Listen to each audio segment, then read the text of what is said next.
સમુદ્રની સફર કરીને આવતા તરવૈયાઓનું દીવમાં સન્માન। સોમનાથ સ્વાભિમાન પર્વ 2026 અતૂટ આસ્થાના 1000 વર્ષ અંતર્ગત સોમનાથથી Delwada 150 kilometre open water sea સ્વિમિંગનું આયોજન થયેલ છે। આ અભિયાનનો પ્રારંભ 21 ફેબ્રુઆરીથી શરૂ થયેલ છે, જે શ્રી સોમનાથ મહાદેવ મંદિરના બીચથી શરૂ થયો અને આજે 7 દિવસની સતત સમુદ્ર સફર બાદ દીવ પહોંચ્યા। આ અભિયાનમાં સ્વિમર તરીકે વેનેશ શુક્લા, પાર્થિવ મેઘાણી, દિવ્યમ ચોટલિયા, જીનલ પિત્રોડા અને કાયાકિંગ ટીમમાં આર્યન જોશી, વેદાંત જોશી, સિદ્ધરાજ સોલંકી છે, જે આ તમામ ખેલાડીઓ ઓપન વોટર સ્વિમિંગના અનુભવી છે અને તેઓ ભૂતકાળમાં અનેક વખત ઓપન વોટર સ્વિમિંગ અને કાયકિંગ કરી ચૂકેલ છે। આ અભિયાનનો મુખ્ય ઉદ્દેશ દરિયાની અંદર સફાઈ કરવી અને દરિયાઈ જીવસૃષ્ટિનું સંવર્ધન, જાળવણી અને જાગૃતિ ફેલાવવાનો છે।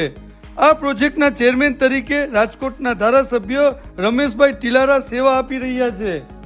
આજે આ તરવૈયાઓ કોટરા, વરાંગબારા, નાગવા થઈ અને ફુદમ ગંગેશ્વર મંદિર પહોંચ્યા, જ્યાં તેમનું સ્વાગત કરવામાં આવ્યું।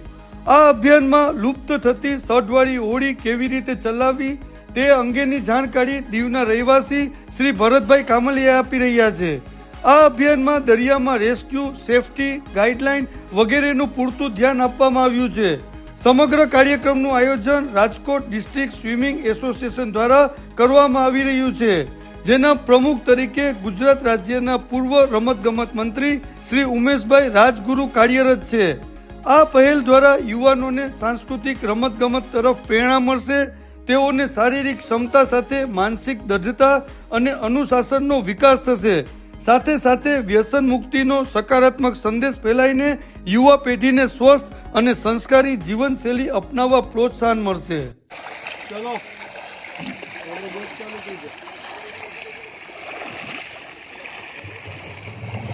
થોડું આમ લેજો, થોડું આમ લેજો।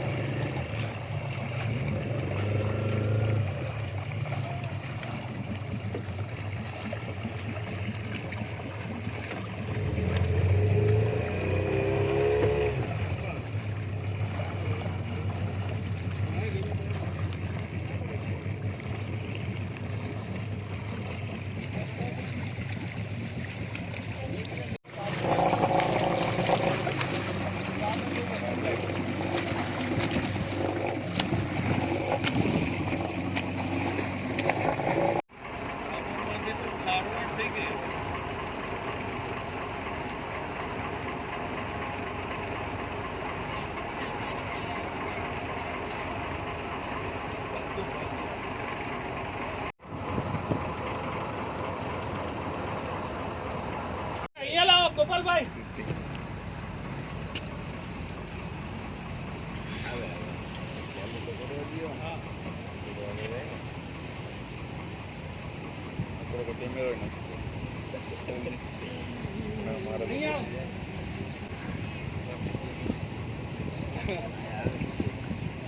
જો ઓલી બાજુ